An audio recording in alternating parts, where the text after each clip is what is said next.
Bonjour les enfants et bonjour les grands. À Noël, j'ai reçu un courrier du petit Démos, et n'ayant pu répondre à sa demande, je vous demande de l'aider. Plus vous serez nombreux, plus son souhait a de chances d'être réalisé. Je vous lis son petit mot. Cher Père Noël, cette année, je ne souhaite pas de cadeau pour moi, mais pour mon papa et pour ma maman. C'est le seul cadeau que je connaisse qui serait utile pour tout le monde et qui ne coûte pas d'argent.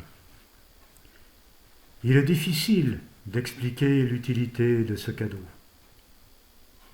Mes parents disent que certaines personnes font semblant de ne pas comprendre. Ils auraient peur. Mais je ne comprends pas pourquoi. À l'école, j'ai appris que nous étions en démocratie, que chacun avait les mêmes droits. Pour ne pas l'oublier, c'est même écrit partout: liberté, égalité et fraternité.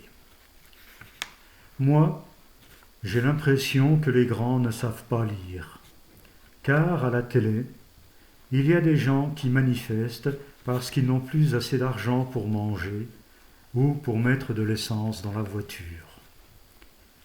Il y en a aussi d'autres. On m'a dit que c'était des élus ou des représentants qui préfèrent envoyer la police leur taper dessus au lieu de les aider. Cher Père Noël, mes parents m'assurent que le référendum d'initiative citoyenne, le RIC, pourrait améliorer tout ça. Mais il y a quelques personnes, très peu, qui refusent de le mettre en place. Mon papa en a parlé à Madame députée. Il paraît que c'est une personne très très importante. Et elle est d'accord. Mais avant, il faut que mes parents votent pour elle. Mais mes parents n'ont plus confiance.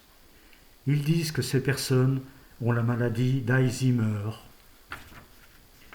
Cher Père Noël, pourrais-tu aider Madame députée à guérir de sa maladie afin qu'elle puisse tenir ses promesses? Merci d'avance, surtout que ce cadeau est aussi un petit peu pour moi.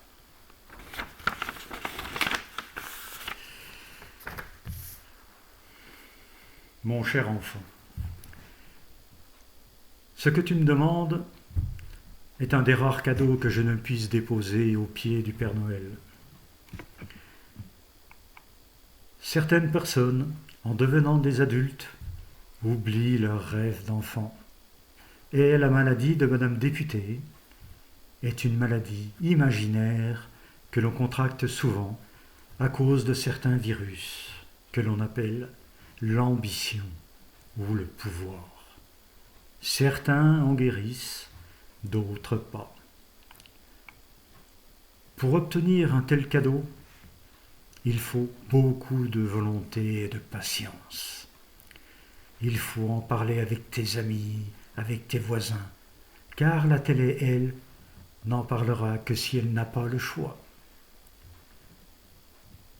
Ce cadeau, tu ne pourras l'obtenir que si tous les papas et tous les mamans le réclament en même temps. Mais tu peux faire quelque chose. Je t'ai parlé de volonté et de patience. Ces deux qualités permettent la réflexion. Et je vais prendre un exemple. Si la télé et la radio ne parlent pas du RIC, pourquoi ne pas utiliser ta poubelle pour en parler? Oui, oui, j'ai bien dit ta poubelle. Dessus, tu y colles un autocollant comme celui-ci. Et à chaque fois que tes parents sortent la poubelle, Tous ceux qui passent devant verront le message. Tu peux aussi mettre le même autocollant sur la boîte aux lettres. Tu peux en mettre un autre sur la voiture, car l'autocollant sera visible sur le parking du supermarché, sur le parking de l'école, et il sera aussi visible de la voiture qui roule juste derrière toi. Mon cher petit Démos, tu n'as pas besoin de moi pour réaliser ton vœu. Par contre, tu as besoin de tous les gens, de tous les papas, de toutes les mamans qui souhaitent la même chose. Et c'est à eux qu'il faut faire passer le message. Même si ce message est collé sur une simple poubelle. Bonne année et bon RIC à tous.